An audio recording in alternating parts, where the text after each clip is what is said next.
The Young and the Restless Spoliers Tuesday full episodes March 10th, 2026. A sense of relief began to spread through Genoa as Kay and Ashby finally learned that the nightmare had gripped his family was over. For days, a suffocating tension had hung in the air, a silent fear pervading everything as the possibility of something irreversible happened constantly loomed large. Kane had been forced to watch events unfold almost uncontrollably, and his helplessness weighed heavily on him. The relief of knowing his loved ones had been freed was almost overwhelming. While Kane focused on rebuilding his family's sense of security, other characters in the city prepared for the next confrontation, one that could expose a more extensive criminal network silently spreading its influence across lives. Sharon Newman and Nick Newman quickly realized that the situation with Matt Clark had reached a point where conventional solutions would no longer work. Matt had proven himself to be more than just an ordinary troublemaker. He was unpredictable, cunning, and always a few steps ahead of everyone trying to stop him. Sharon understood this better than anyone. Adam's reputation within the Newman family was complex, but his strategic mind and willingness to operate within the moral gray area made him particularly well suited to the task. A revealing moment occurred when Sharon and Nick sat down with Adam, along with Chelsea Lawson, to discuss the criminal who had cast a dark shadow over their lives. A photograph later circulated within the inner circle showed the four of them hunched over documents and digital files, their faces tense as they analyzed every piece of information they could gather about Matt Clark.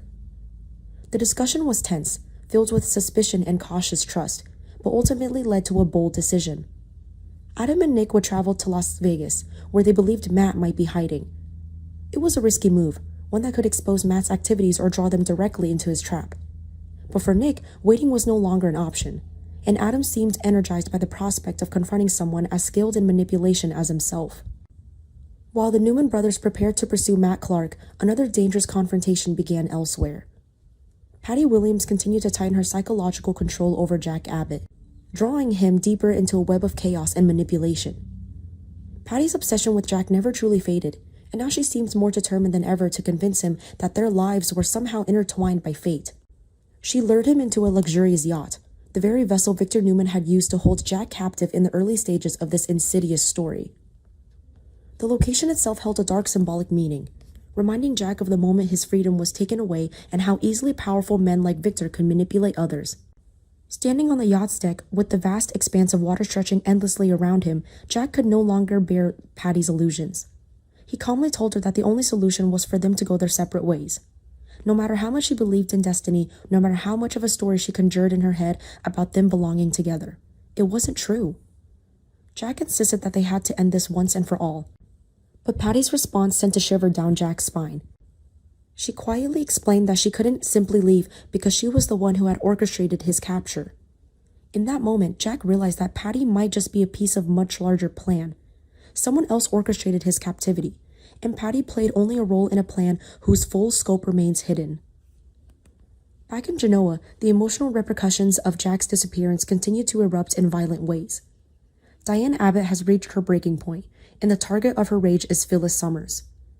Diane confronts Phyllis, her anger almost uncontrollable as she demands answers about Phyllis's role in Jack's life being in danger.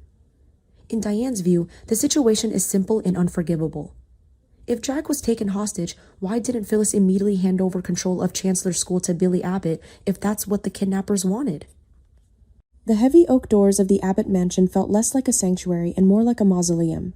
Inside the sprawling, opulent living room, the atmosphere was suffocating thick, with a desperation that had been simmering for agonizing days. Diane Jenkins paced the length of the intricate Persian rug, her usually immaculate posture rigid with anxiety. The rhythmic sharp click of her heels against the hardwood borders of the floor provided a relentless metronome to the agonizing silence that had consumed the family. Jack Abbott was gone. "He is playing with us." Diane's voice broke the stillness, trembling with a volatile mixture of profound exhaustion and venomous rage. She stopped suddenly, turning to face the two men who shared her torment. "Victor is sitting up there at the ranch, swirling his tequila, staring at that damn portrait of himself, and he is laughing at us." Kyle Abbott sat slumped on the edge of the plush velvet sofa, his elbows resting heavily on his knees, his face buried in his hands. His tie had been discarded somewhere in the foyer, hours ago, the top buttons of his tailored dress shirt undone. "We don't know for an absolute fact that Victor took him," Mom Kyle muttered, though the profound lack of conviction in his own voice was palpable. "Chance and the police are looking into every rival, every corporate enemy." "The police are useless right now," Diane snapped, her eyes flashing with a fierce protective fire. Chance is doing everything he can, but you know as well as I do that when Victor Newman wants someone to vanish, they vanish. Genoa City PD might as well be chasing ghosts. Victor's silence is deafening. It's a calculated psychological torture. Billy Abbott stood by the antique mahogany wet bar nursing a glass of club soda that he gripped so tightly his knuckles were stark white. He stared out the French doors into the darkened, rain-slicked gardens of the estate, his jaw set. Diana's right, Billy said, his voice a low, gravelly rumble that echoed through the cavernous room. The timing is entirely too perfect. Jabot is vulnerable, the family is distracted, and Victor has been entirely too quiet. No snide remarks at the athletic club, no grandstanding in the financial press. He's holding all the cards, and he wants us to sweat before he shows his hand. The crushing weight of Jack's absence pressed down on them. Jack was the patriarch, the anchor of the Abbott family, and without him the mansion felt hollow. Just as the silence threatened to swallow them whole again, a sharp piercing chime shattered the quiet. It was Billy's phone resting on the polished surface of the bar. Billy set his glass down slowly. He stared at the glowing screen for a long moment, a knot forming in his stomach. It's an encrypted message, he announced, his brow furrowing as he picked up the device. No caller ID, no traceable number. Just a file. Open it, Kyle demanded, suddenly on his feet, the lethargy of a moment ago entirely evaporating. Billy, open it right now. Diane rushed over her manicured hands, trembling as she clutched Billy's arm. Is it a ransom demand? Is it him? Billy swiped his thumb across the screen, breaking the encryption. The screen went black for a fraction of a second before an image materialized. Billy's breath hitched in his throat. It's Jack, he whispered. Let me see, Diane cried, snatching the phone from his grasp. Tears immediately welled in her eyes as she beheld the face of her husband. Jack was alive. He was wearing a loose, light-colored linen shirt, his silver hair slightly tousled by a breeze. He looked weary, the lines around his eyes deeper than usual, but he appeared unharmed. He's on a boat, Kyle observed, crowding in next to his mother to stare at the small screen. A yacht. But look at the framing. Kyle was right. The photograph was a masterpiece of deliberate obfuscation. It was tightly cropped around Jack's torso and face. The background was a vast, featureless expanse of cerulean sky and deep blue water. There were no landmarks, no distinct coastlines, no passing ships. It was a taunt. Victor, and they all implicitly knew it was. Victor was proving he had Jack, while simultaneously proving that all the money and power of the Abbott family couldn't help them find him. This isn't enough, Diane whispered, a tear finally spilling over her lashes and cutting a path down her cheek.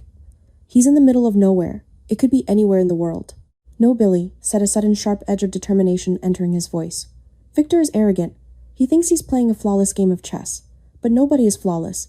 He gave us a piece of the puzzle. We just have to look closer. Billy reached out and gently took the phone back from Diane.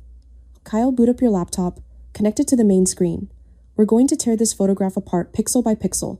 Within minutes, the massive flat-screen television above the fireplace was illuminated with the image of Jack Abbott. The high-resolution photograph dominated the room, casting a cool blue light over the anxious faces of the Abbott trio. They stood shoulder to shoulder, their eyes scanning the massive digital canvas. Look past Jack, Billy instructed, his eyes narrowing as he stepped closer to the screen. Look at the environment, the lighting, the shadows, the textures. There has to be something. They stood in agonizing silence for nearly 10 minutes, their eyes darting across the screen, analyzing every inch of the digital real estate. It was Diane who spoke first, her voice a hushed, breathless whisper. Zoom in on the bottom left corner, she commanded, pointing a trembling finger at the screen. Right there, just behind Jack's right hip, on the white fiberglass of the hull. Kyle manipulated the trackpad on his laptop, cropping the image and enlarging the specific quadrant Diane had indicated. The image blurred slightly before the software sharpened the pixels. What is that? Billy asked, leaning in.